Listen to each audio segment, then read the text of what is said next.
Good morning, good afternoon, good evening.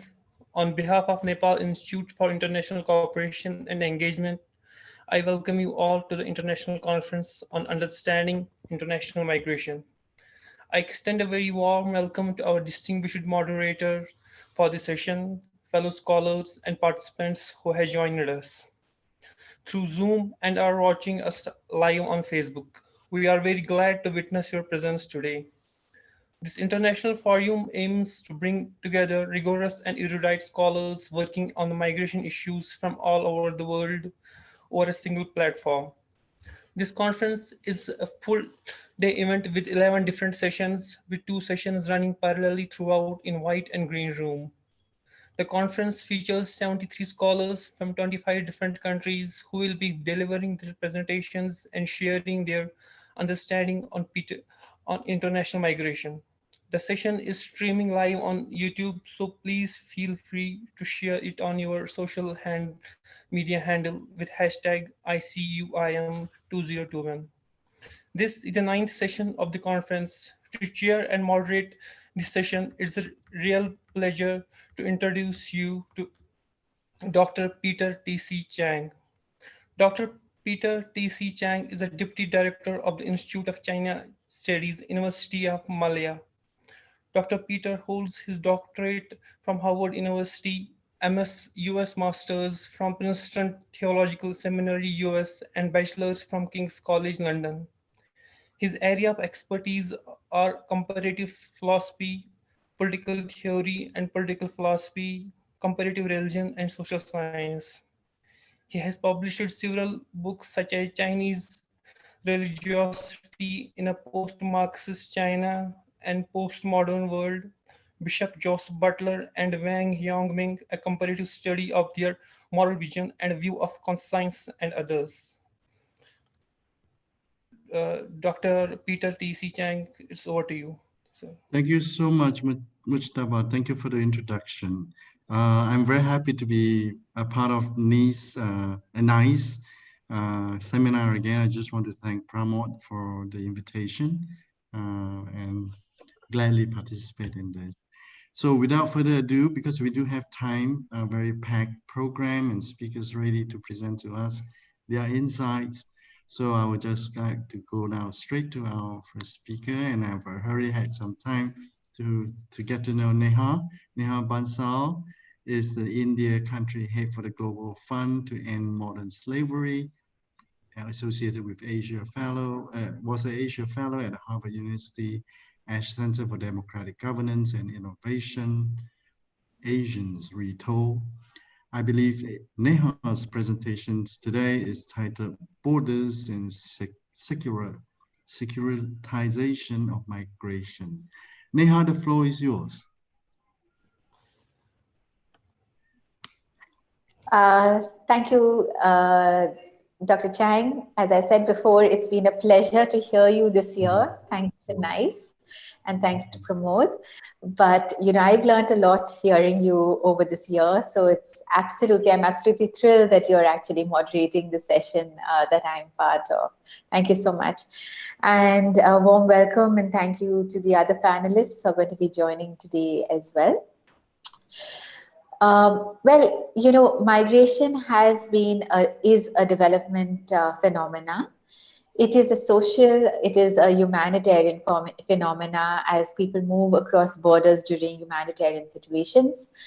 But it is also very much a human security phenomena. And the history of looking at migration as a security issue is really the emergence of securitization of borders.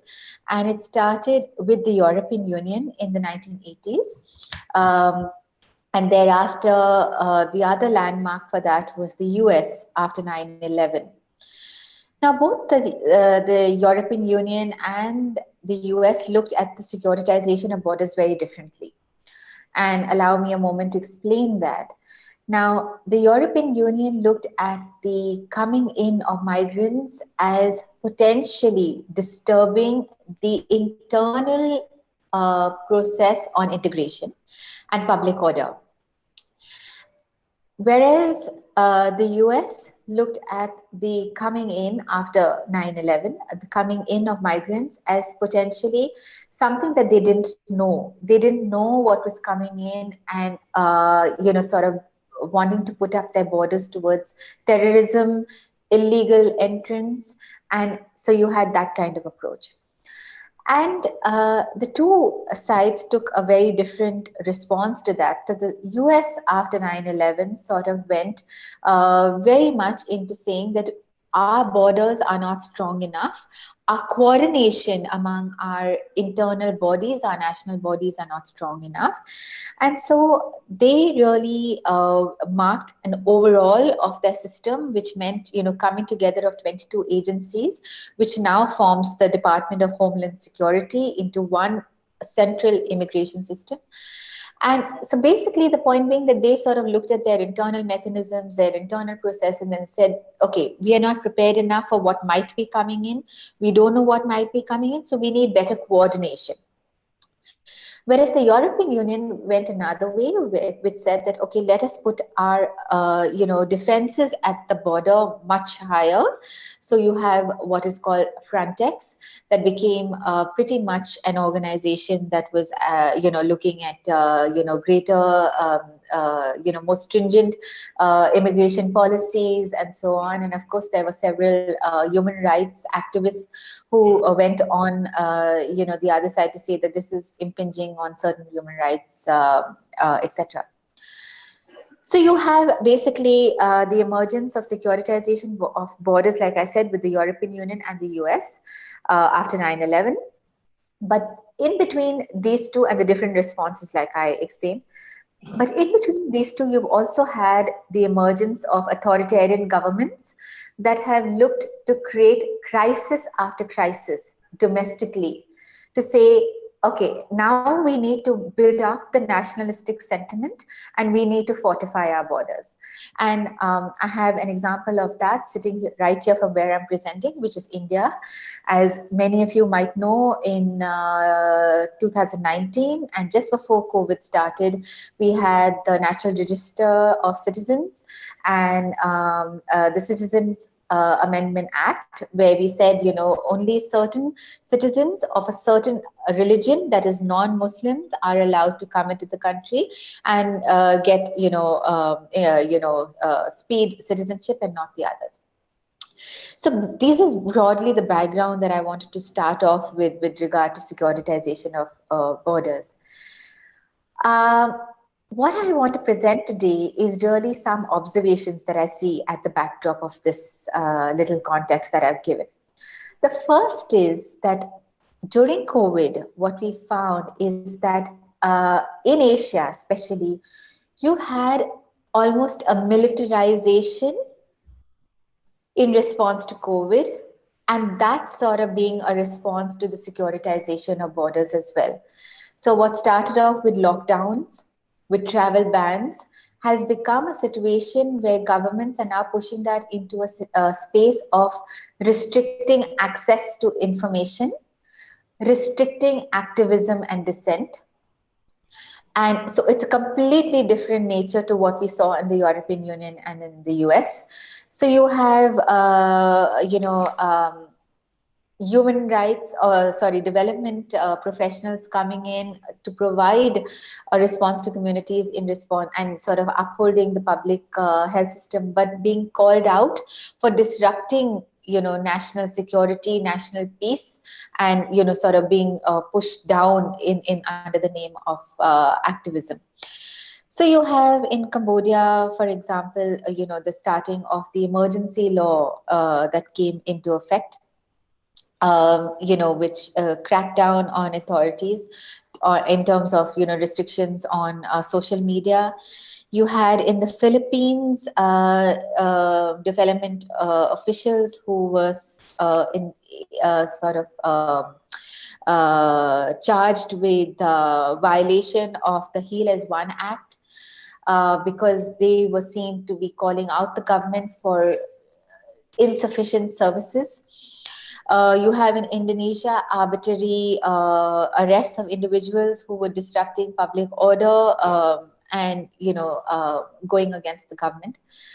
So by and large, I think the observation and the point that I want to leave this with is that as opposed to the US after 9/11, as opposed to the European Union after during the formation of the European Union, which were purely different reasons, the securitization of borders happened for very different reasons. Now, post COVID, you have the securitization of borders in Asia happening for a completely different reason. And I see the circle coming, it coming almost a full circle, where in Asia, it is almost a sentiment where governments feel and the state feels that, look, now we have finally come into our own. We have finished the colonial rule. We have finished the Cold War rule where we had interference of foreign powers, etc. We are now into our own. The politics within the region somehow has taken precedence over the politics of even the US or other countries into the region. And therefore, we want to do everything in our power to make sure that that doesn't get disrupted. And COVID hasn't been any different. And as I said, it has been a lot of military crackdown in terms of securitization of borders in Asia. So that's the first observation that I want to present. The second has been that, of course, during this time, what we call borders has changed. The notion of borders itself has changed after COVID. So our borders are now a 3 feet border as opposed to a 3,000 feet border between nations. And that has its own politics. Now, we've got to understand what is being securitized in this context of changed borders and for what purpose. So, of course, you have the globalization of an illness, of the virus, the nanometer COVID virus, and as opposed to what people are saying that we are now entering an anti-globalized world, I would say that globalization hasn't gone anywhere. We are still very much in a globalized world. It's just the nature of globalization has changed. So the first thing that we've globalized and we've sort of traded across our borders is, of course, the virus.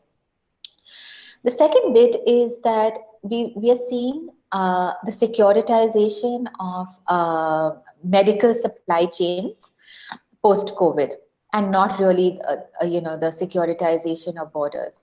So you have starting with the Guangdong province in China, where they called in companies and organizations supplying medical equipment externally and for trade, and giving them tax rebates, tax benefits to provide domestically. And that's happened across the world. And we all know that it's an informed panel that we have here. And so we know that securitization of supply chains is something that we're seeing in the past 6 months. But at the same time, I'd like to say, and the reason for the securitization of supply chains has been to provide enough medical equipment per se within the countries. But at the same time, we find Germany, who announced right at the peak of COVID, their immigration policy, their skilled immigration act, which invited people with greater skills into the country. And then only 3 months ago, we had the Canadian immigration minister who announced again their immigration policy, which invited more immigrants, and their target is to increase immigration into the country. Now let's look at what's happening here. Now, these are countries that are not just inviting immigrants into their country to look at the skill gap. Neither are they inviting immigrants into the country to look at filling in the employment gap because of an aging population. If you look very closely at the speech that the Minister of Immigration gave in Canada, he is inviting immigrants into the country to reduce the cost of public health services per se. So again, a very different approach. So we have on one side several Asian countries and several countries sort of securitizing their medical supply chains. But at the same time, you have another group of countries that are inviting migrant workers to reduce the cost of public health. And just as a via background, the cost of public health gets reduced when you have migrants who are below a certain age group, so that don't require public health services, and you are having migrants who are above a certain age group, middle income, middle-aged, households that do not require medical support, neither educational support, but are provided back to the country via tax. So you have, in that sense, the reduction of the cost of public services via, them paying tax. So that's two different approaches.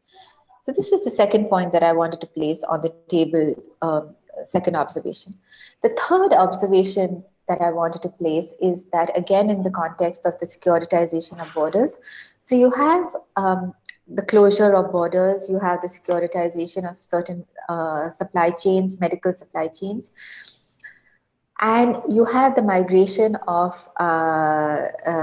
the virus. You also had the migration of ideas, with many more people being able to sit in one location, but via the internet be working anywhere. For instance, I'm sitting in New Delhi, but I'm able to attend a conference in Nepal. And so you have an entire population that's being able to do that. So that's those who have the means to do that. But you have an entire population that is falling out of this sort of framework, which is the illicit flows of human beings. And despite the lockdowns on borders, you've had anecdotal information of many more people who've been trafficked this year, many more people who sort of crossed borders as a result of unsafe migration using illicit routes.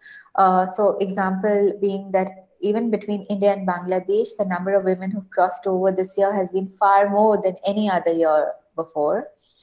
The lockdown has encouraged many more families to hold weddings for their children, and therefore many more children who've got into forced marriage, illegal marriage situations, people who followed unsafe migration in the Rohingya belt, etc.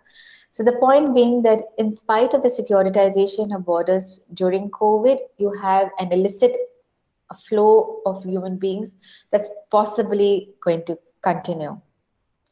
So that's my third observation.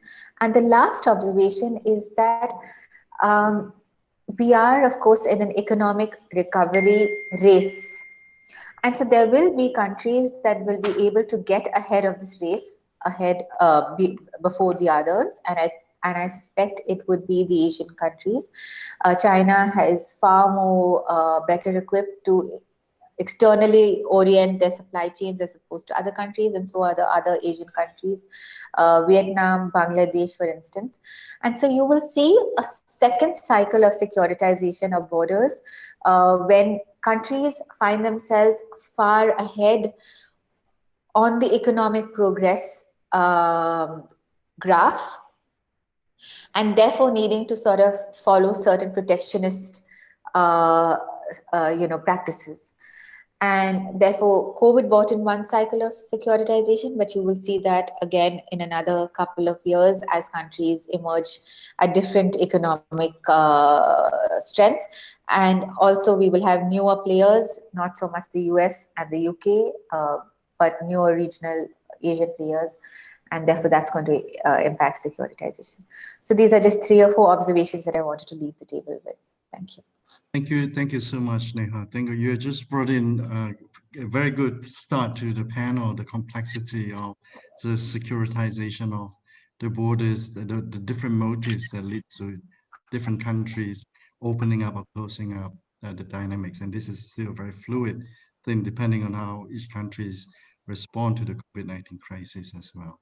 Thank you so much for setting up the backdrop for the opening of this session. And now I'd like to invite our second speaker, Anindya Dutta. Are you here, Anindya? You are. Yes, I am. Can you hear me? Okay. Let me just introduce Anindya is former UN staff, International Organization for Migration. And the title for your paper today is Rohingya Refugees, a Historical Context and Current Geopolitical Realities. Anindya, the floor is yours. Thank you, Dr. Chang. Can you hear me? Just to Yeah, we try it hear out. you well. Yes, All very right, good. thank you. Thank you for the warm introduction. And I would start off my presentation with a few disqualifiers more than anything else. As you very warmly mentioned in my introduction that I'm a former UN staff, and I've also been working in this Rohingya context for the better part of the last 8 years with the UN, with civil society, with governments. But for today's presentation, I will not be donning any of those hats that I have donned in the past, but I would just like to approach this more from an academic or as a student of migration or humanitarian context more than anything else. And I think by and large, due to the international media and the attention that the Rohingya crisis has received, we are all familiar with what the crisis is or the Rohingya context per se. And I understand there was also a session earlier today on this specific crisis.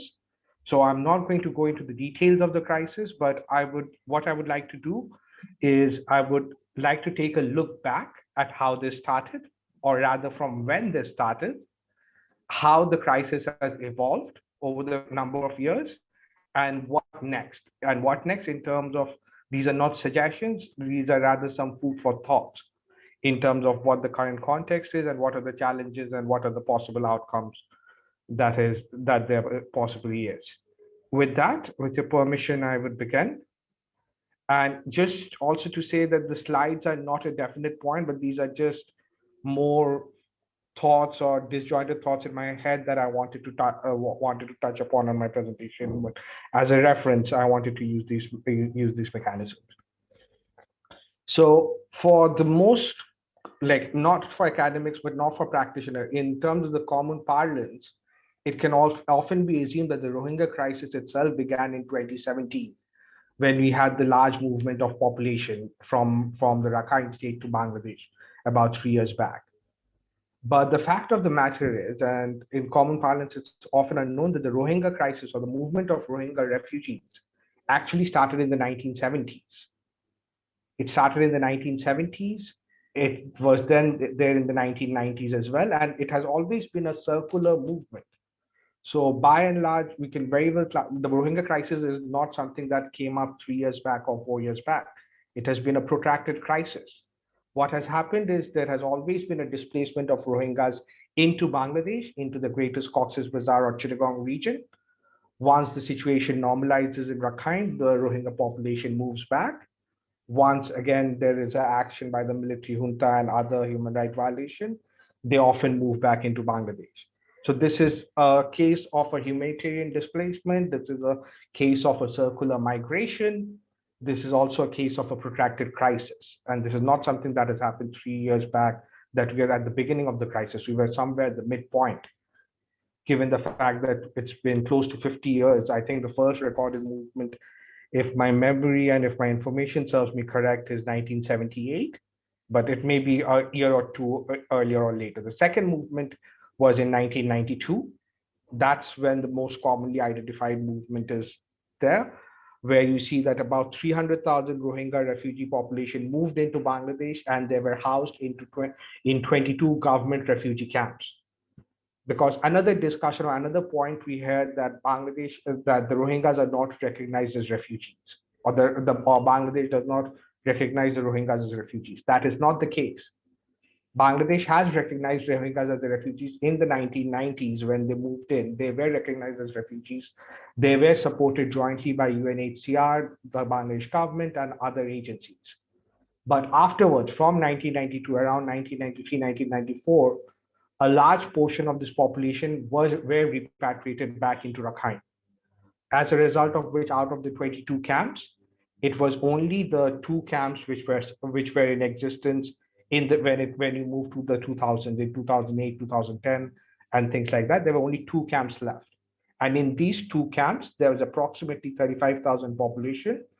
The second last point you see in my slide, around 2012, around 2013, when there was a census done, there was approximately 35,000 population, and they were the recognized Rohingya refugee population.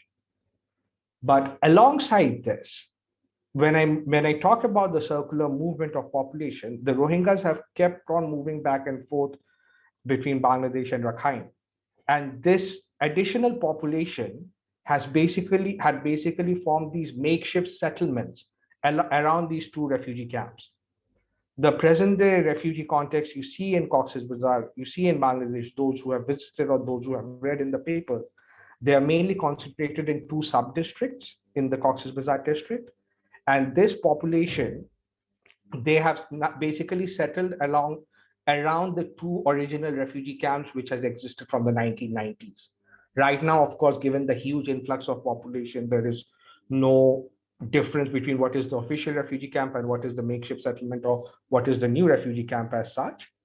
But that is where the geographical structure was formulated as such.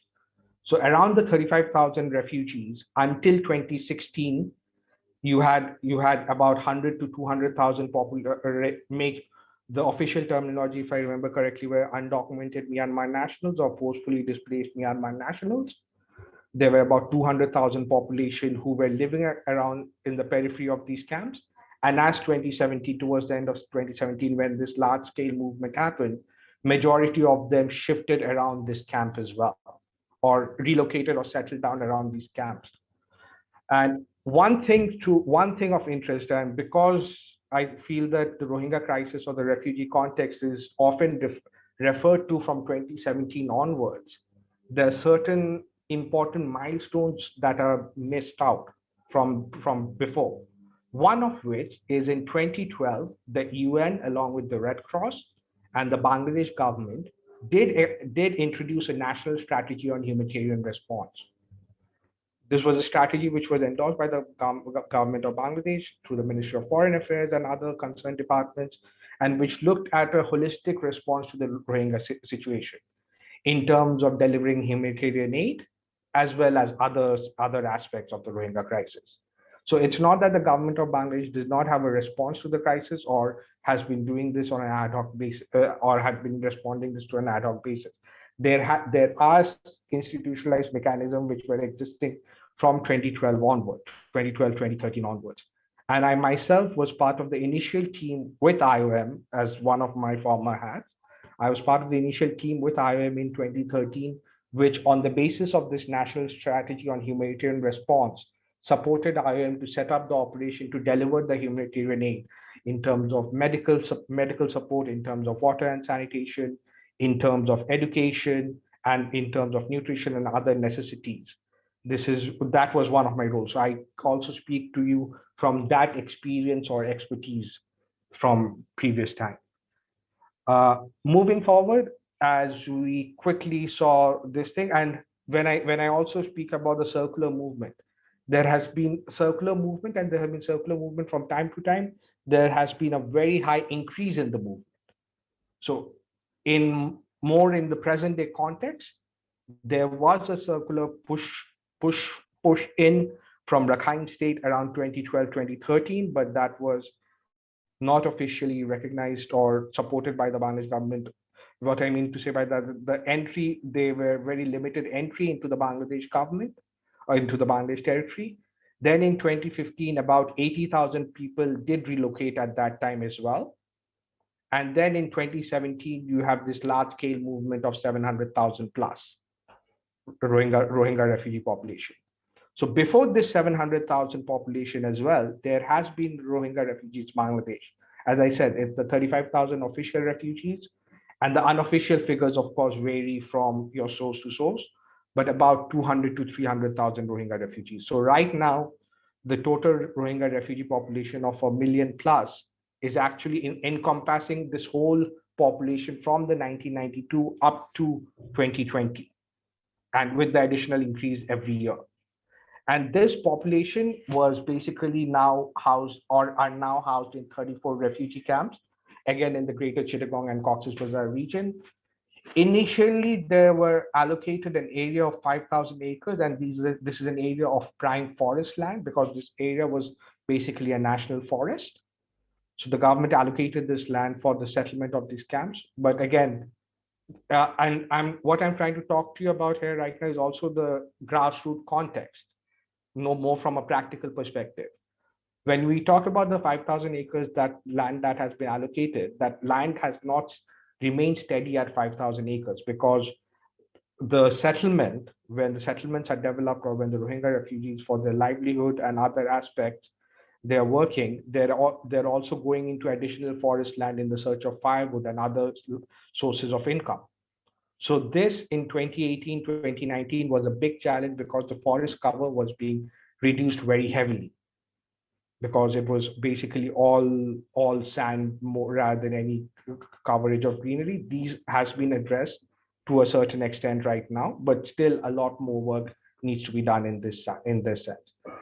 In terms of what the support is being provided to them, or what kind of support is being provided to them, we would know that each year there is a joint response plan that is endorsed by the UN as well as the government, with the support of the government. And this is basically valued at about 800 million US dollars. And this covers a whole gamut of issues. It covers protection, it covers water sanitation, it covers health, it covers nutrition, it covers education. And amongst this 800 billion plus minus, I say it's an estimated figure, because each year the budget varies depending on the need. About 60% of it we have seen on average that it is financed, or the finance requirements are met. Now, what are the challenges? And here I speak again more as a practitioner, more as a humanitarian worker who has worked in these camps, or who has seen firsthand the realities, what has happened, or what are the challenges, or to an extent what is being done.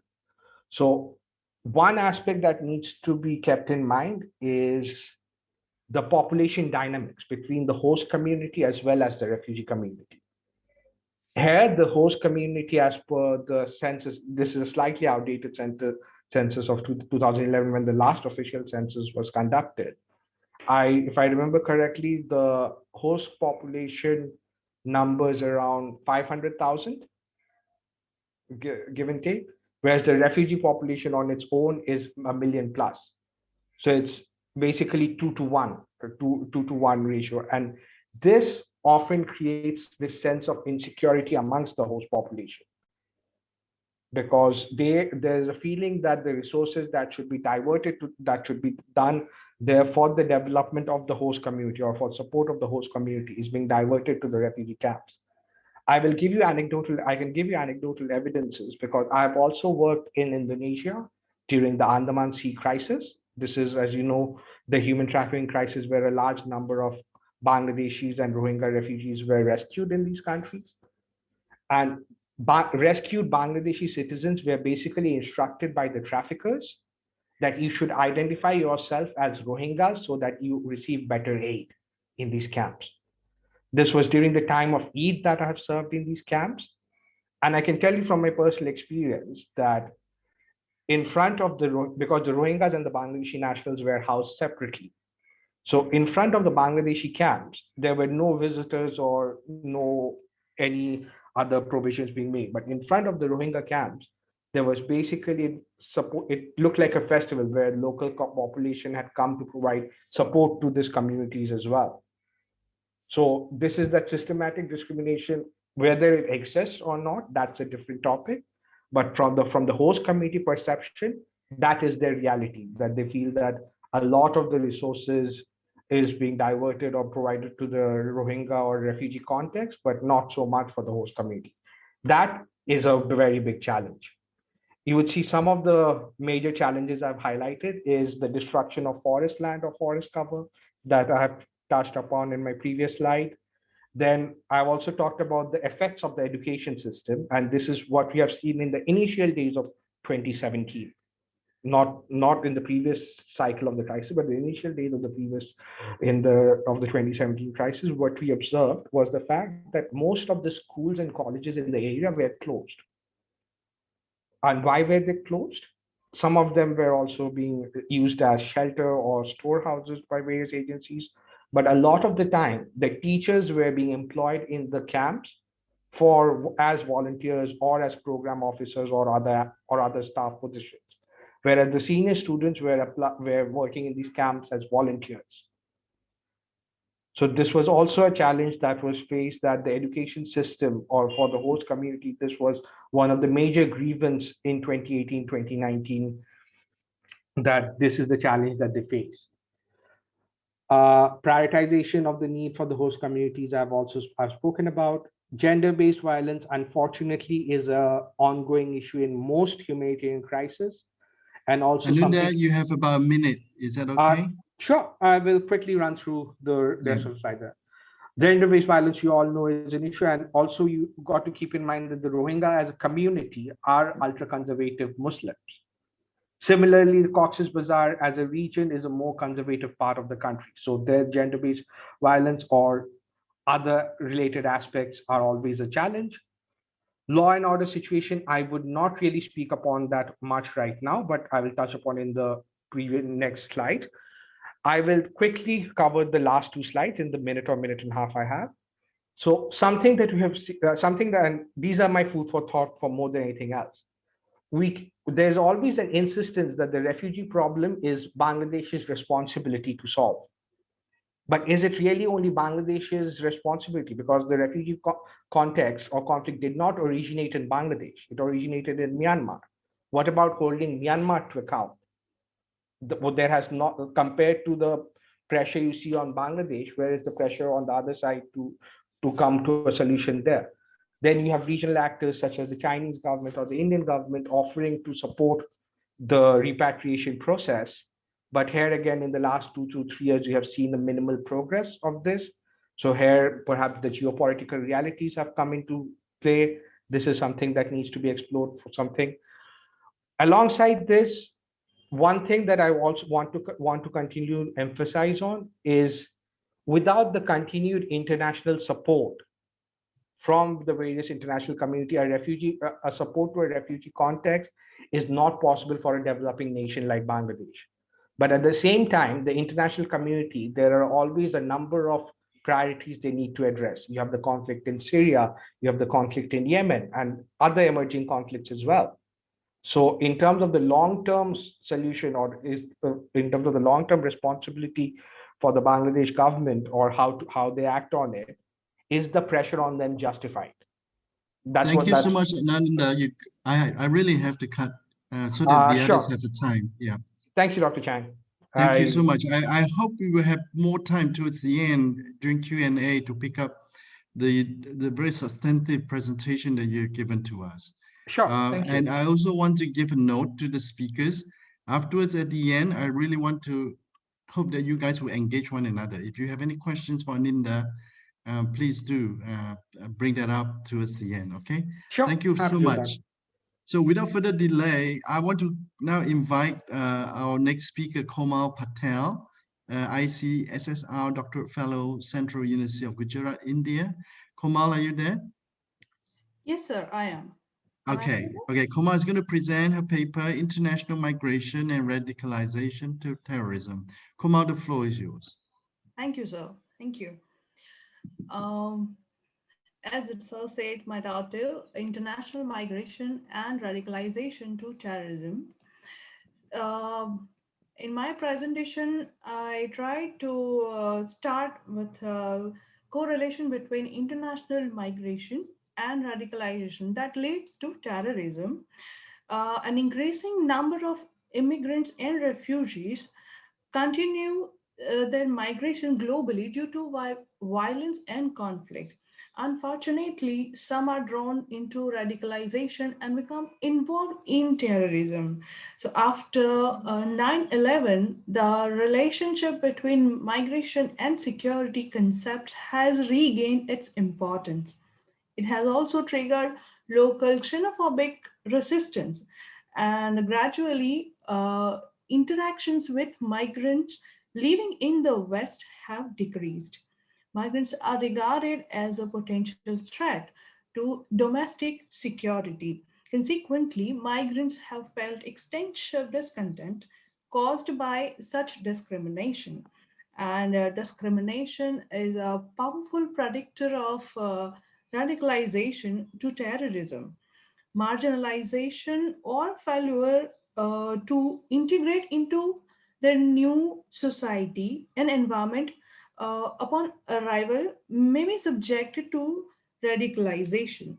So the lack of education and employment opportunities and restrictions in freedom of movement are the major factor which make migrants more susceptible for radicalization to terrorism. These factors leading to radicalization and terrorism have been identified uh, in two categories: individual factors and environmental factors, which are also referred as micro and macro factors. So, this was the scenario after 9/11, and again it has been changed after the emergence of ISIS. The recent terrorist attacks in France, London, even in Moscow. So they have provoked intense debate on the issue of infiltration of terrorists into recent arrival migrants. So this kind of cycle where it is difficult to find stimulus and response, and consequently such radicalism has been aroused even in second and third generation of migrants. The absence of comprehensive migration policies significantly increase the likelihood of the spreading radicalization in migrants. Although not all radicalized individuals are socially excluded, uh, but the prevention of both discrimination and social exclusion and familiarization with the mainstream population are crucial for preventing radicalization. So, to describe the situation of migrants, I try to explain some conceptual understanding of radicalization and countering strategy. Radicalization refers to an individual's extreme thoughts and opinion that are in contradiction to the norms of the community and lead to actions that conform to these views. The mental process of a radicalizing person is inflexible, and such a person is unable to adapt the challenges and norms set by the surrounding society. This is a process of emergence, acceptance, and adoption of radical view for the use of violence as the sole solution to remediate perceived injustice. So this is a very complex and unique process. So it is difficult to create a formula for why this occurs. So in this context, it is necessary to analyze the entire spectrum of factors that influence the radicalization process of migrants, and it has been a priority for policymakers to understand and consider this phenomenon, as most of the perpetrators of terrorist attacks have this type of profile. So, in response to that, a United Nations Counterterrorism Implementation Task Force report 197 identified 9 types of national programs based on responses from around 34 countries. And after that, more than 40 countries have started their own indigenous programs to deal with radicalization to terrorism. Under this category, uh, of anti-radicalization, counter-radicalization, and de-radicalization. So due to lack of consensus over the meaning of all these three terms, sometimes being used interchangeably.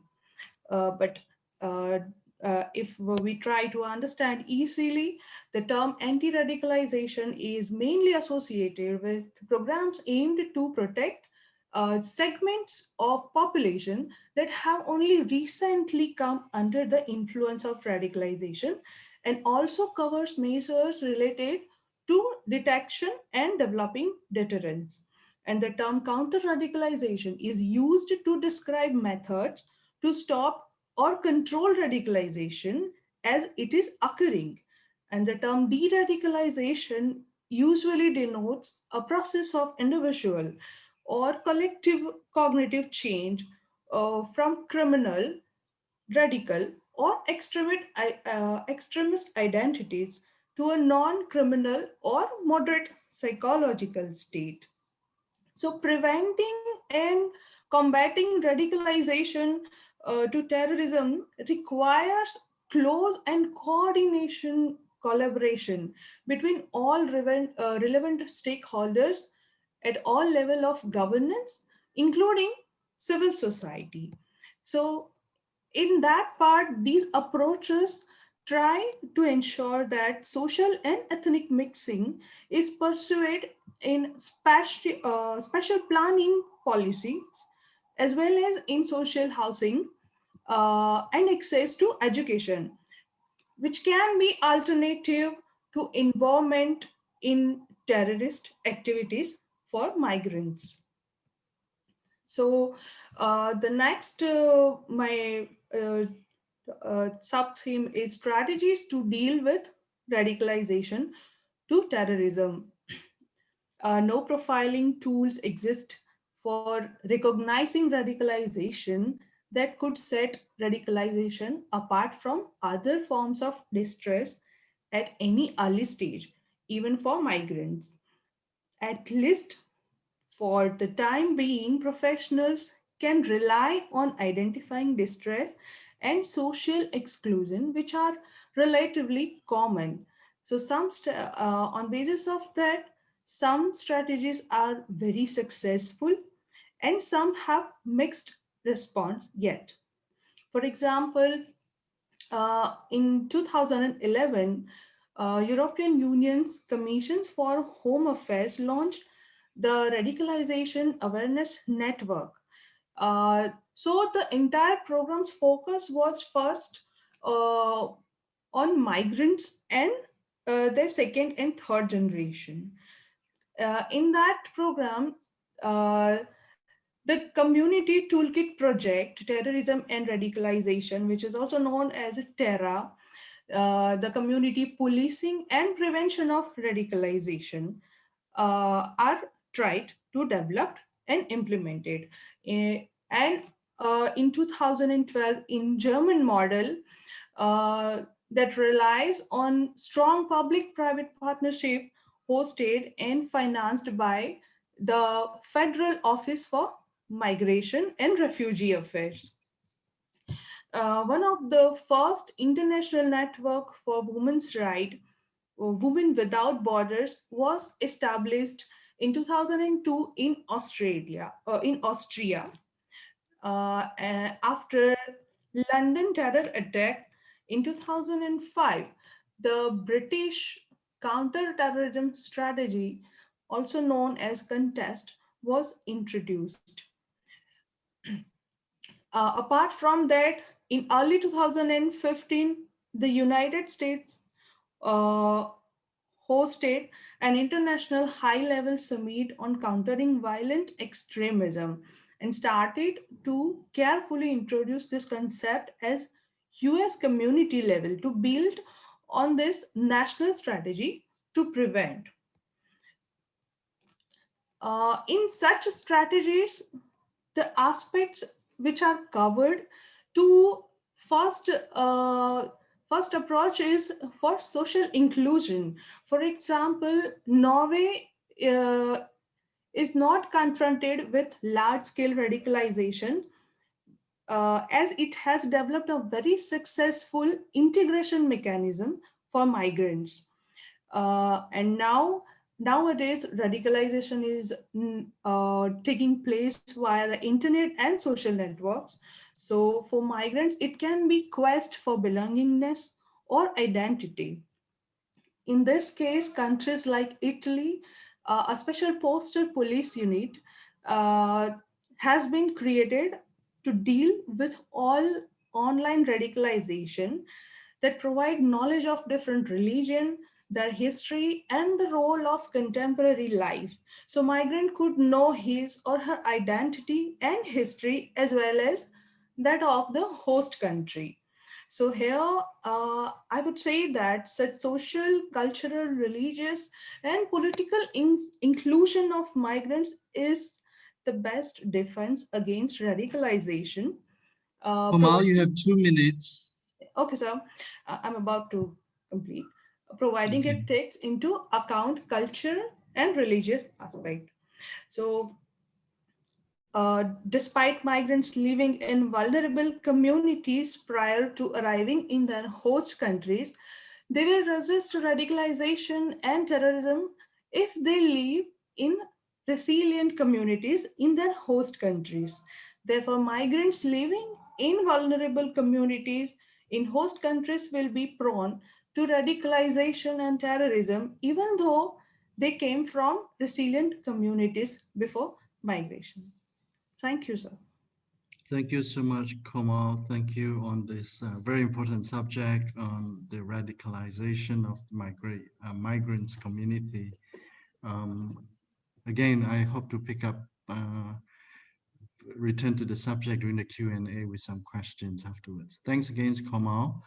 Now to move on, we'd like to invite our next speaker, Ananda Majumdar, a researcher at University of Alberta, Canada, and Ananda is going to present paper on European on the Move, early experience. Nanda, you're there? Okay, thank you, sir. Thank you, organizations, for all the corporations. So my name is Ananda Majumdar, and I'm a researcher and educator.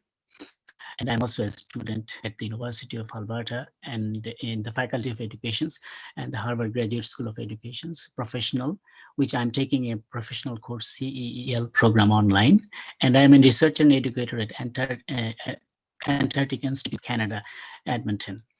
And I'm an educator at Kindergarten School. And this is my, so if you go through, you can see my profile. Thank you. The next, please. Okay, thank you. So this is my methodology. So this is basically the, methodology of, have you seen my methodology? Yeah, okay, thank you. So the methodology is based on is a documentary analysis, and it's the qualitative approach. The qualitative approach in the sense that it's a word of art. So it's a written based analysis. And the research article has been divided into 4 units, such as the European in Asia, European in Atlantic America, the European in Africa, and the European is on the move. That means they're the first exploration century.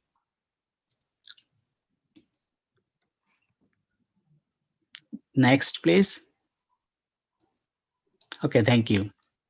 So this is the first step of the European explorer. The boundary of Western Europe was limited through the narrow and knowledgeable limits. The journeys of Columbus and the Portuguese was only the knowledge of invention at the end of the 15th centuries. The European contact with the rest of the world, such as the coastal part of North Africa, Eastern Mediterranean, and large part of Asia, had written and said by various scholars in that time through their theoretical and practical scholarly content, such as John Hollywood in his book, The Spera Mundi, and the University of Paris in 1922.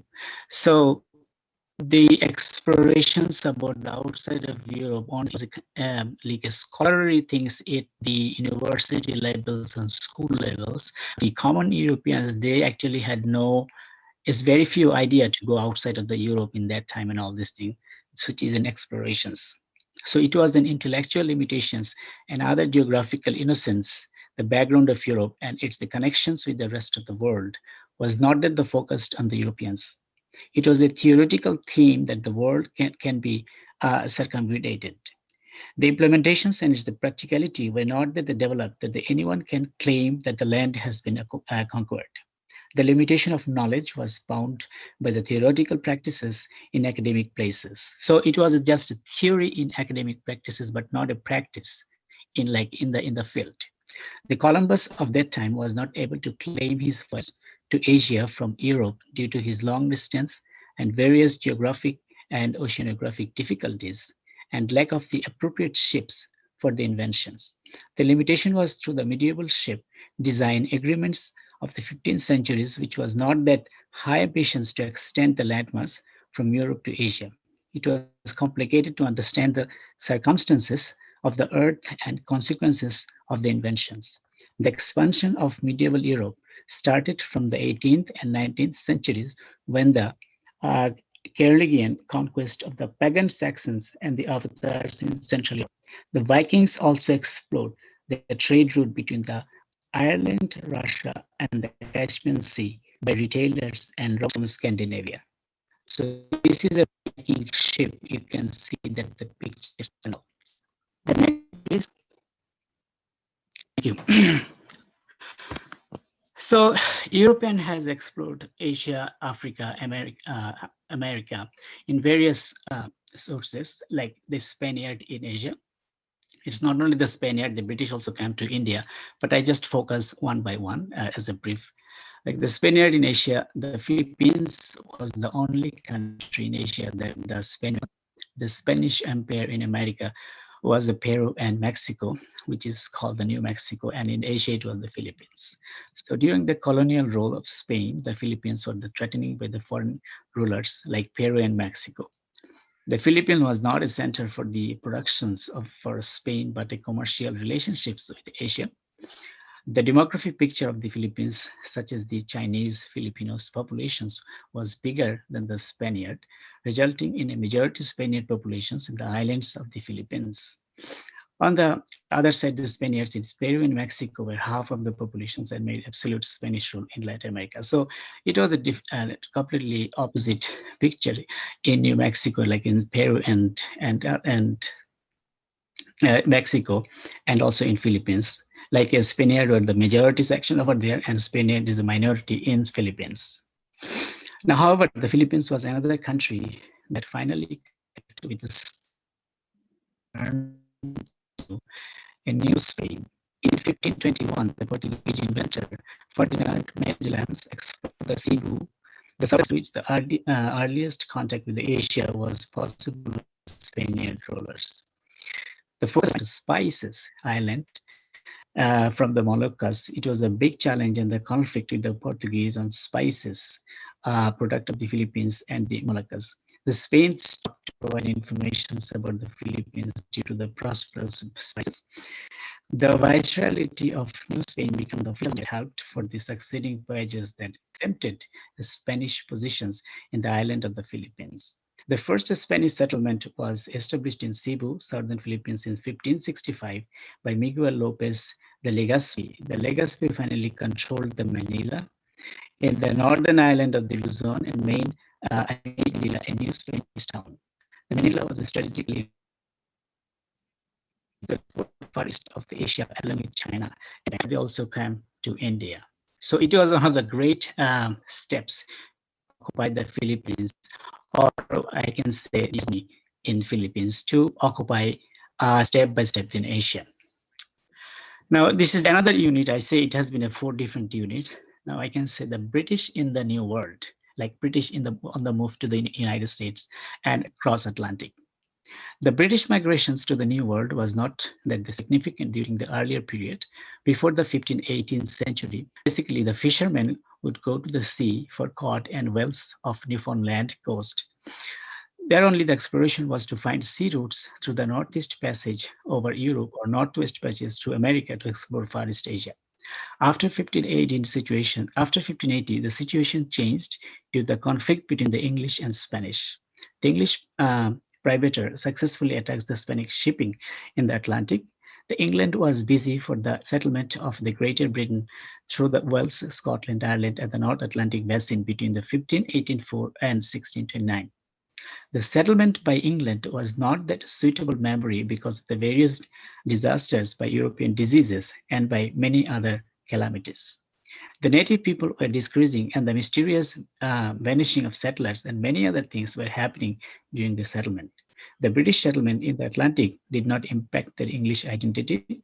They brought their English culture and values with them to those places for a new settlement.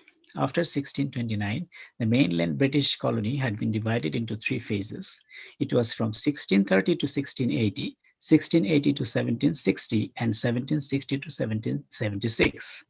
The first immigrants landed in the Chesapeake's colonies between the 1630 to 1680s. So this colony actually is in the California region and in the New England. And New England is about the Massachusetts region. So it's the east and west coast of the United States. It was between 1630 to 1640.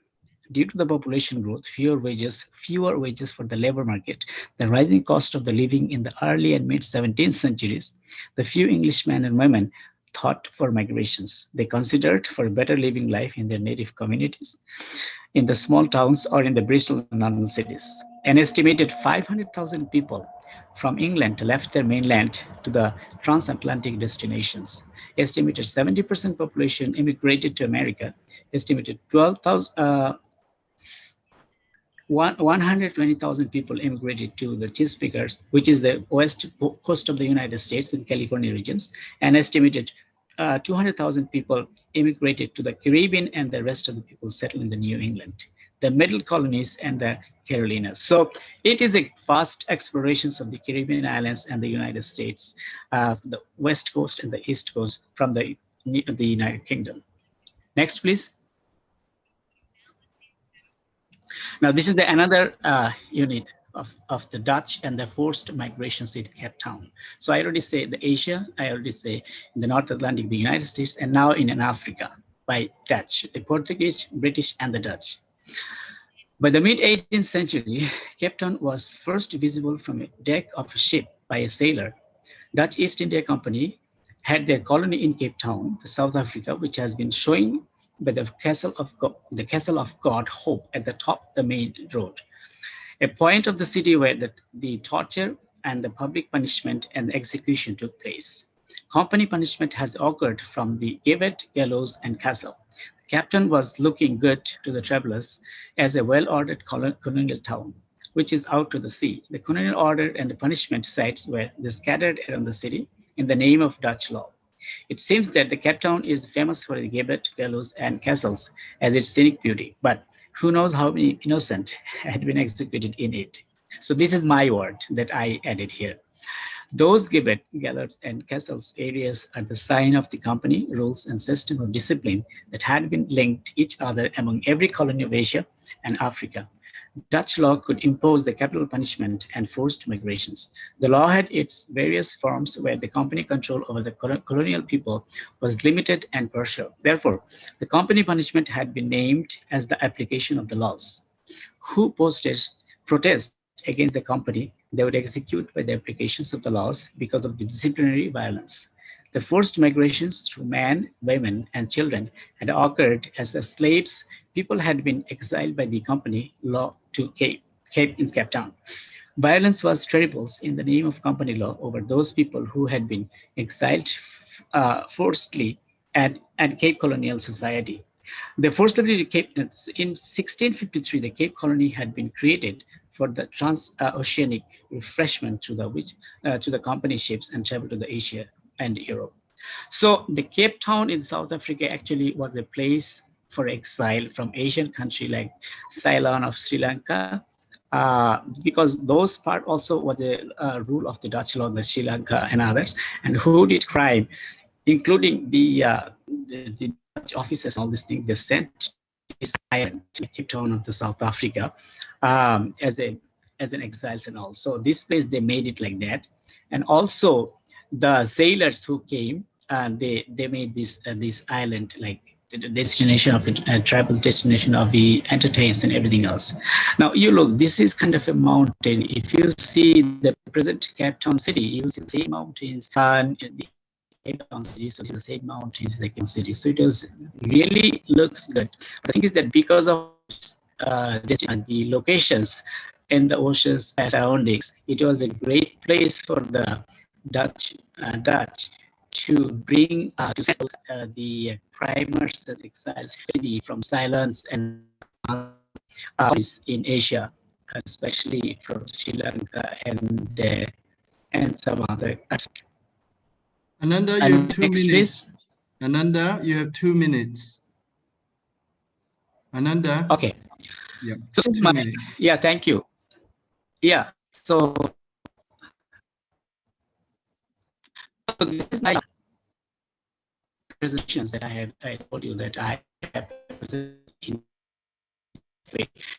from Africa to Asia to cross Atlantic, and the first explorations by the scientists of the United Kingdoms. So again, there is the common British people know it's very few ideas to go point of view to exploration and others, settlement of the universities in the United Kingdom. It was a practice in how they can explore the world. First time they say you can explore the world, but finally actually the colony by the British like East Company, European, European on the move, the early experience. It's not only the British, it was the Dutch, it was the Spaniard, it was a, like various Europeans, explorer. They have translation, they have gone to and they have Atlantic. Thank you, Ananda. Maybe they know the same thing that they have in Asia and in Africa, but they do the same in America, like in the United States. Ananda. So it is actually based on the classifications of the community, like whatever they have seen in Africa, whatever they didn't see in the United States. They did the same in the different colonies and settlements. Ananda, thank you so much. Thank you so much. We actually had some difficulty hearing you just now. The sound was just breaking out. Anyway, we want to thank you for your presentation, a very important overview of the history of European migration. And again, I would like to revisit some of the points that you've made, time permitting during Q&A. Right now, I'd like to now proceed to will be our last speaker for today, last but not least. And very importantly, I think we're having a scholar from the African continent giving us a perspective from the African side. And it will be Jacqueline Owigo, from the United States International University, Africa in Kenya. And Jacqueline's paper is titled Return and the Reintegration in Fragile Contexts, Insights from Somali Returnees. Jacqueline, you are with us? Jacqueline has not joined. Maybe Masud Ali has joined. Okay, Masud, all right, okay. I saw Jacqueline's Owigo's name on it. I guess she hasn't joined us. So it's Masud Ali that will be speaking to us next, right? Executive Director of INCIDIN Bangladesh. And the title of his presentation is Making Institution Works for Migrants. Masud, the floor is yours.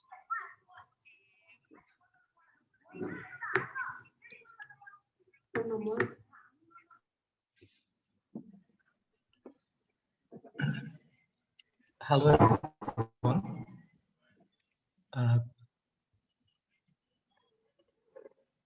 Chair. Yes. I hope I'm audible. Yes, we hear you fine. Go ahead. Thank you. Thanks to NICE for this opportunity of sharing. Is my screen visible, the presentation? Yes, I can see you well. You can see the screen. Okay. Yes, very good. Thank you. I'll go right to my presentation. The title tells almost nothing about what I'm going to do. Let me take a moment and ponder things that I can talk about under this title. I can talk about that there is a need of making institution work for migrants.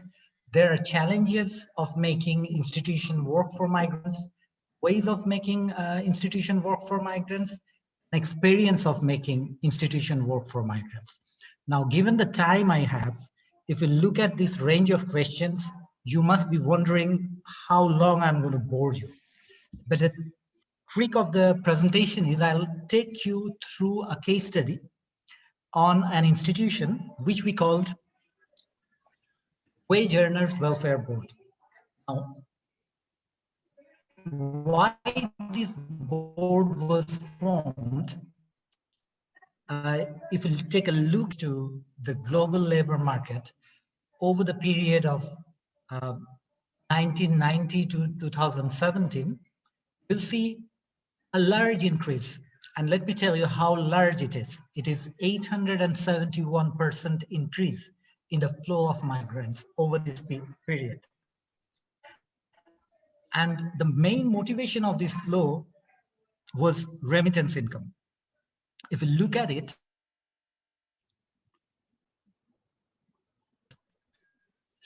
1,613% growth in remittance. These are staggering figures, which makes migration a critical issue for Bangladesh and its development.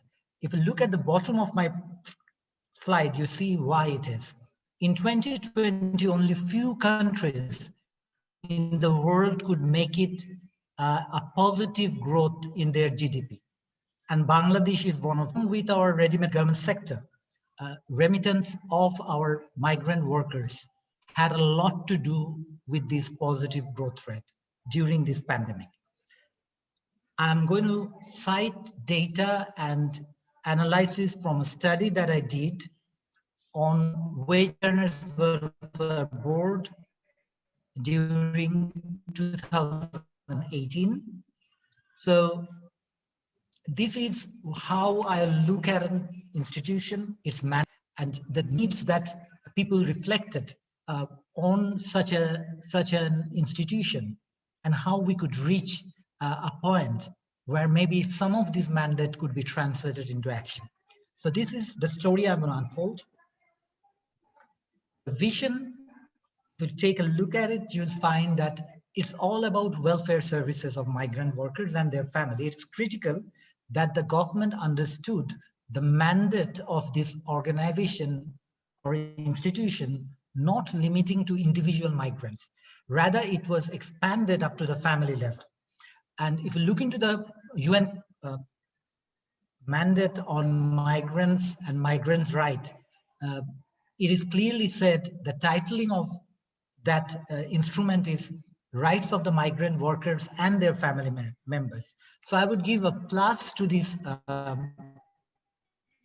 broad vision where migrants are not treated as individual, rather in family for which survival they adopted into this migrating process. And we have a law which came out in 2018. The law is a very interesting one. I'll talk about it in brief. There is a cluster that looks into the legal mandate of building a sustainable institution to look over the welfare of migrant workers. There are sections of the law that looks into the pre-departure phase of a migrant, and it works right at that phase, and it focusing on promotion of safe migration and expansion of labor migration. These are two strategies that the government has adopted to ensure that safe migration leads to expansion of labor migration and to increase remittance.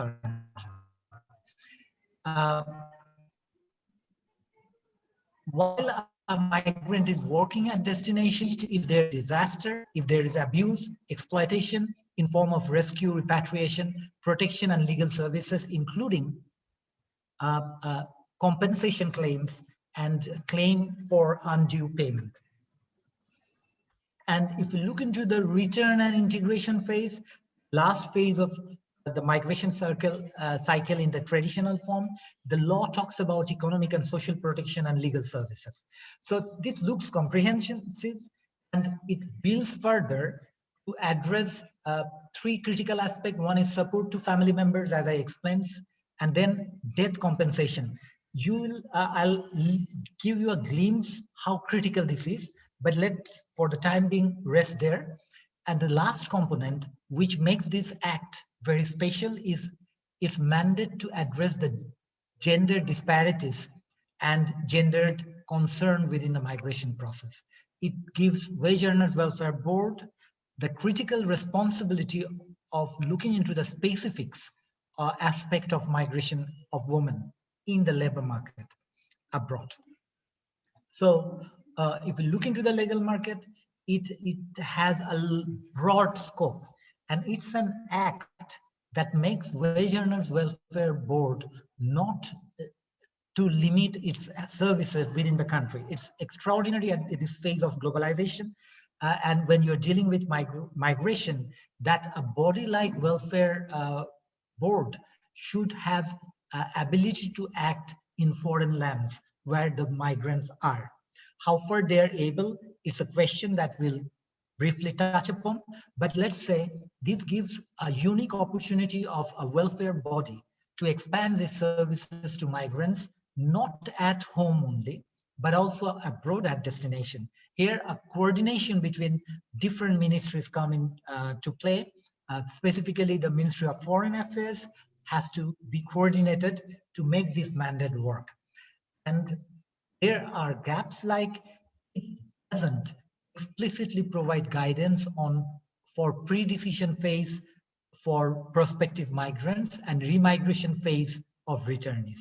These are gaps, and for Bangladesh, where many of the migrants are low skilled with low level of education, informal setups, the pre-decision phase is a critical factor. The information reaching for proper assessment of migration proposals, making choice on skills and wage, assessing contract, even before applying for a job, to understand the process. These are critical aspects which a Wage Earner Welfare Board as an institution should have a mandate to look into. Presently, they don't have, but in practice, some of these are touched upon. I'll let you get into the services. When we looked at the wide range and interacted with people, people had this general perception that all are good, but needs to be expanded, and there are additional needs which must be addressed through a welfare body like Wage Earners Welfare Board. And I was talking about death compensation and how critical this is. Wage Earners Welfare Board has its own budget. It has developed this through contribution of migrant workers. This budget is used to support the activities the board carries out vis-a-vis the migrants. Now, if you look at it, the data from 12 to 18, 2000, shows that 89% of its budget was spent to address migrants' death-related expenses. It means that death of migrants, specifically in the context of Bangladesh, is not something that we come across rarely. It's something of a critical feature, and we need to appreciate the government and also find an irony. The irony is those who survive get lesser than those who die when it comes to welfare. So it's an irony. At the same time, it reflects or flag an important aspect of the migratory process. I have little time left. Probably give me a hint before 1 or 2 minutes so that I can wrap it up. I won't want to leave you guessing what I was trying to make. So I'll try to speed up a little bit more. So when you look into this migration cycle, I know I'm talking to the converted, so I'm not going to explain much, but if you look into this migration cycle, the pre-decision phase is critical. It is seen where the real mistakes or miracles are made. If you make a wrong choice, it leads you to a very perilous process. If you make right choices, even before you apply for work, pre-decision phase can be a phase which leads you to miracles. So addressing misconceptions, access to legitimate recruiting agencies, pre-employment counseling, these are critical needs people reflected upon. Then at pre-departure phase means you have done it all, you have decided to migrate, and you have applied, you have collected probably your contract, prepared your passport and visa. Now people feel that they should have destination specific skills, cultural orientation, awareness, and a bit of information on contractual provisions and other aspects. Now, imagine you're a woman, difficult for many of us to imagine that, but let's imagine you're a woman who hasn't traveled from the rural address to urban centers before migrating to some other country. Now, for that individual, this aspect of preparation is critical. So no arguing about that. And then this whole discourse on pre-departure needs led to aspect of cost and arrangement and procedures that the government has set up for migrants to qualify for migrating. And this, the medical checkup, even a small aspect of it, can be a cumbersome, costly process with different glitches. I'm not going to go into it, but I'm showing that the formal... Masud, you have 2 minutes. Masud, you got to wrap it up in 2 minutes. Perfect. Thank you. Okay. So if you look into these challenges of existing service delivery, you see that the pre-departure orientation takes place just before the departure. So it has little value. Briefing is not specific to all the destinations. So you will get an overview. You don't get destination specific skills and information. People at the destination point don't really have the knowledge how to negotiate, where to access in case of trouble. This preparation is not at hand. And inadequate opportunities of learning language, which is critical for a migrant, as I described, if in case of low education and low skill. Attitude of aviation and immigration official is often disrespect to the migrant workers. This is almost common all over the South Asia for the migrant workers. And these aspects are seldom touched in the existing service delivery process. I have the similar analysis for different phases.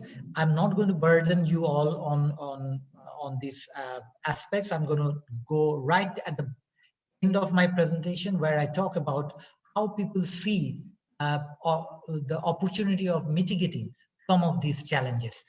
I'm not doing justice to the topic or to the organization, but let me tell you that every phase where welfare of migrant worker is critical, the Wage Earners Welfare Board has some activities, but people has new demands and they recognizes a greater role. In the long run, the recommendations are pointing at well-structured repatriation program. This calls for a preparation. They talk about diversification of loan products. We have a bank called Migrant Welfare Bank. That bank has to diversify because people talk about economic empowerment through migration and remittance earning. Because at the end of the day, the push factor work to migrate them. When they get back, if their income can't substantially retaliate this pressure, they remigrate or migrate, they opt to migrate again. But this is not again for better opportunities, often just to repay the debt. So this is a critical aspect. Stipend and skill development for employment and recognition of skills are some of the issues that they mentioned. They talked about expatriate welfare centers to create a fraternity of migrants. They talked about one-stop migrant support center at district level, which is down at the regions. special safety net programs so that the push factors are not at work. They talked about reduction of or subsidization of remittance transfer.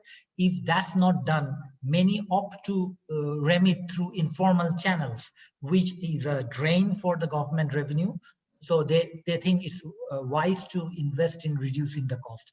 Awareness raising among government officials for value and attitude transformation, annual migration status report based on a data bank. These are some of the recommendations that came out.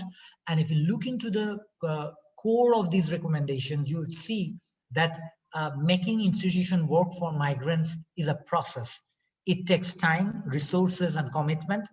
And it calls for a migrant and gender responsive governance.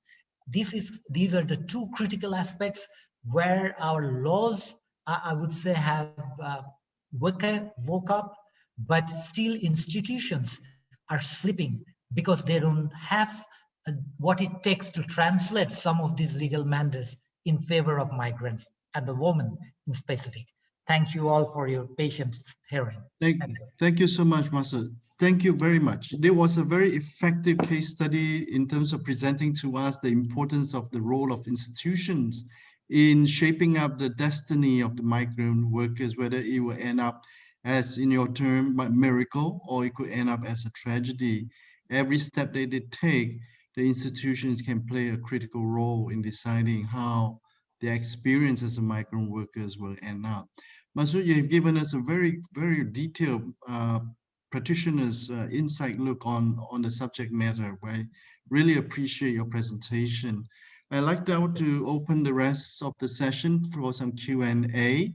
I'd like to pose some questions for some of the earlier speakers, but because of the limitations of time, I hope that you would be able to respond to the questions rather briefly, within a minute or 2 minutes, I hope. I hope you appreciate it because we are running against the clock right now. My first question really is for Aninda Dutta. Aninda, you still with us? I really had to cut you off just now towards the end because you felt that there is no clear marking on who's supposed to be holding the responsibility for the Rohingya problem. You appears to see that the bulk of it is being bared by Bangladesh. Would you want to expand further on that point? How do you feel? Should this be borne? Should it be bared by the international community as well? Sure. Thank you, Dr. Chang. And yes, to sum it up very briefly and share, if I can quickly share my screen to the last slide I had. This is when we call about the Bhashanchar paradox. I will not go into the details of it, which is presented in the slide here, but just to outline, my main question here is, the fact that Bangladesh should have the ultimate determination on how to support this refugee population. Because right now there is also a lot of questions and accusation, limitations being placed that Bangladesh should address the refugee context in XYZ situation way and not on ABC way. So ultimately, it's because Bangladesh is the host country and also they are the one bearing the major responsibility. It should be their prerogative to a large extent in support of with support from the international community on how best to address and support the refugee population till the time that they're still refugees and are not able to go back to Myanmar. But ultimately, given, not sure when the time will come, but ultimately the solution, as in all refugee problem, would be repatriation when the conditions are conducive in Myanmar. Thank you. Thank you so much, Aninda. My next question is for Komal. Komal, are you still with us? Komal Patel? Yes, sir, I am. Yes, Komal, I just want to ask you if you have any reactions to the latest news that came up from France right now. President Macron seems to suggest that they might have to do some radicalization with some segments of the immigration community in France that includes some re-education program. Is it similar to the one that you mentioned in Italy, and how is it being received or interpreted by the international community? I'm not too sure whether you're familiar with that. Peter, Jacqueline has also joined, so maybe So maybe we can allow her to make the presentation. Okay. Maybe Komal, you want to have a go at the question first before I pass it on to Jacqueline? As you say, sir, no problem. If you wish to answer me as fast as I can answer you.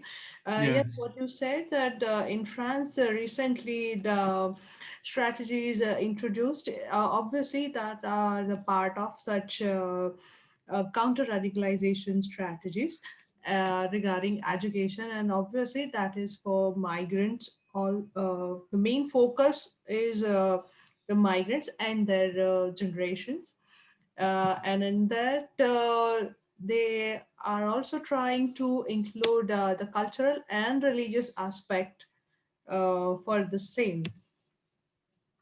Okay. Thank you, Komal. Right now, we are very happy to have Jacqueline with us. Jacqueline, you said you want to present your paper now. It's titled Return and Reintegration in Fragile Context, Insights from Somali Returnees. Jacqueline? Thank you very much, Dr. Chang, and good afternoon, everybody from Nairobi. I hope you can all hear me. The title of my presentation today is Return, Migration and Reintegration in Fragile Contexts, and I'll be providing some insights from Somali returnees based on a pilot study that I conducted as part of my dissertation research. So I'll just quickly begin with an introduction just to set the scene on how return migration has come to be seen as one of the official, or rather the most preferred durable solutions. So formally, the international refugee regime articulates three main solutions for refugee situations, also officially known as durable solutions. The first one is the resettlement to a third country. Second is integration in the first country of asylum. And lastly, you've got the return and reintegration to the country of origin. And we see that the end of Cold War marked a change of discourse with regards to international institution regarding return as the preferred solution. So scholar Chimney actually points out two phases in this international refugee regime, where we see it evolving from originally seeing resettlement as a main durable solution to now eventually preferring forms of voluntary and forced returns, which actually took off in the 1990s.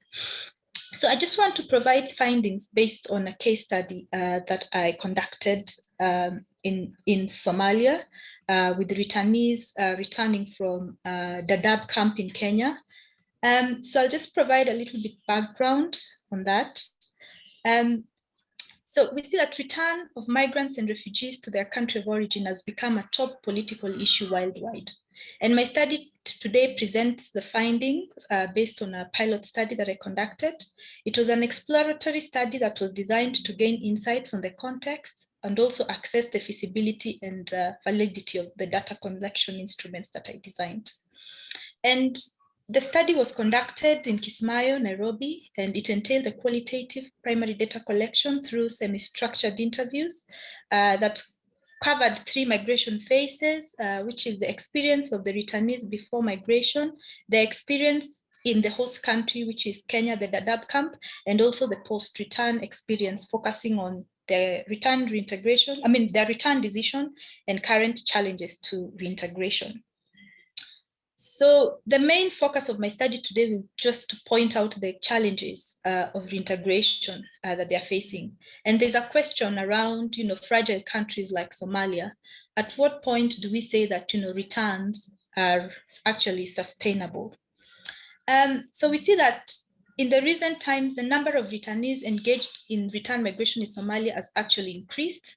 Moreover, this was brought about by the so-called the European migration crisis, where we saw quite a number of emphasis being laid on return of rejected asylum seekers. And this was actually demonstrated in policy discussions between Africa and European leaders, for example, during the Valletta Summit for Migration, which was held in November 2015, whose outcome actually accumulated in an action plan focused on return, readmission, and reintegration of migrants. And we see that most Western countries, for example, in Somalia, fund quite a lot of activities to assist returning migrants to try and overcome the challenges they face upon return. For example, the EU Emergency Trust Fund for Africa implements a program called Reintegration, which objective is to support sustainable reintegration of refugees, returnees, and IDPs in Somalia through creation of economic and employment opportunities. I'd just like to talk a little bit about the definition of sustainable returns. It's a problematic concept, so there's no overall definition exists, but I'll just quote a few studies. So it's defined as the inclusion or incorporation of a person or a group into a society of his or her country of origin. So since refugees return to different conditions and different contexts, it's important to distinguish between the various dimensions of the reintegration. So various scholars, actually studies address mainly three dimensions, which is the economic, the social dimension, and also the political. There are also others that include the cultural element of it and also the psychosocial issues as well. And we see that the return and repatriation programs and policies assume that the right place for refugees is their country of origin. And you see, in cases where refugee situations are protracted, as it has been the case with Somalia, return could be to an environment that is completely new, reshaped by poverty and conflict. And thus, the process of reintegration is not only influenced by the situation in the country of origin, but also by the migrants' experience before migration, experience during migration, as well as the return experience itself. So in Somalia, I'll just like to talk about the majority of the returnees actually in Somalia from Kenya, about over 60%, and they all head to Kismayo in Somalia. It is the third largest city in Somalia, and it is located at the coast of Indian Ocean near the mouth of Juba River. In addition, Kismayo is also experiencing an influx of internally displaced persons who are mainly from their villages due to constant attacks from Al-Shabaab, drought, and they resort to IDP resettlement camps. So I sought to interview the returnees, particularly those who had actually crossed the border. So this study did not focus on the IDPs, but it looked at the returnees who had crossed the border, who were arriving from Kenya. And the key findings that I would like to present are based on the themes that emerged on the challenges of reintegration. So first and foremost, we find that there's a lack of meaningful employment opportunities for returnees, particularly those with formal education and vocational training. So I compared the returnees coming from Dadaab, Kenya. They seem to actually fare off well because they've gained skills during their exile, compared to returnees, say, from Yemen, but they all face the struggles in accessing economic opportunities. And we also interviewed returnees who cited insecurity that inhibited their ability to move freely within the camps. And also women-headed households with children were further vulnerable to sexual violence, moving in and out of the camps. And the other main thing is the climate. So we see that the climate throughout southern Somalia is hot and semi-arid with extreme hot weathers. And this in turn affects the livelihood opportunities, especially for women. Women respondents also working in construction industries, which is quite experiencing a boom in Kismayo, cited harsh working conditions as a result of exposure to high temperature. So basically, to sum it up, we see that droughts and floods pose the most severe hazards in the country, limiting accessibility to basic services, creations of livelihoods. In addition, also, we see the water scarcity levels drive water prices up. It's quite a challenge to even get drinking water for these returnees in the camp. And so they impact negatively on returnees reintegration. I also tried to look at what opportunities are there in terms of the policy angle that are there in terms of addressing the protection gaps. And we see there have been recently many global processes held in the recent years. For instance, we have the Global Compact for Safe and Orderly and Regular Migration, GCM, which actually articulates a comprehensive response to addressing adverse effects of climate change and environmental degradation. This actually provides an opportunity for national governments to address climate change condition in migration policies. In addition, we also have the Global Compact for Refugees, which also addresses displacement in the context of climate change. And